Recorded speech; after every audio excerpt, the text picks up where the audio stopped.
शनिवार को रेल कर्मचारी संगठन के 68वें स्थापना दिवस के अवसर पर रक्तदान शिविर का आयोजन किया गया। 15 फरवरी को रेलवे एम्प्लॉयज यूनियन के एनजेपी शाखा के 68वें स्थापना दिवस के अवसर पर एक मेगा रक्तदान शिविर का आयोजन किया गया। संग्रह किए गए रक्त को उत्तर बंगाल मेडिकल कॉलेज अस्पताल के ब्लड बैंक को प्रदान किया गया। संगठन के शाखा सह सचिव दीपंकर राय ने बताया, रक्तदान महादान है। उन्होंने सभी लोगों से रक्तदान करने की अपील की। इस दौरान उन्होंने सिलीगुड़ी जिला अस्पताल की ओर से सहयोग नहीं करने का आरोप लगाया।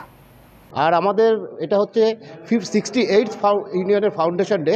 আর এই ফাউন্ডেশন ডে উপলক্ষে আমরা প্রত্যেকবার 15ই ফেব্রুয়ারি এই ডট ডেটটাকে আমরা মানে চুজ করেছি। এবার হচ্ছে আমাদের 19th ইয়ার ব্লাড ডোনেশন। আমি সবাইকেই বলবো, যদি জেনুইন হিরো হতে যায় তাহলে সে রক্তদান করুন।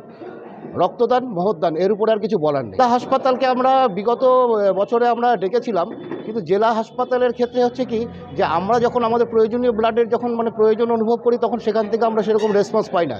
কারণ অ্যাকচুয়ালি হচ্ছে ব্যাংক বলতে আমরা জমা রাখবো, সেখান থেকে আমরা পাবো, সেই রেসপন্সটা আমরা খুব একটা পাই না। সেই জন্য আমরা জেলা হাসপাতালকে এবার আমরা বিরত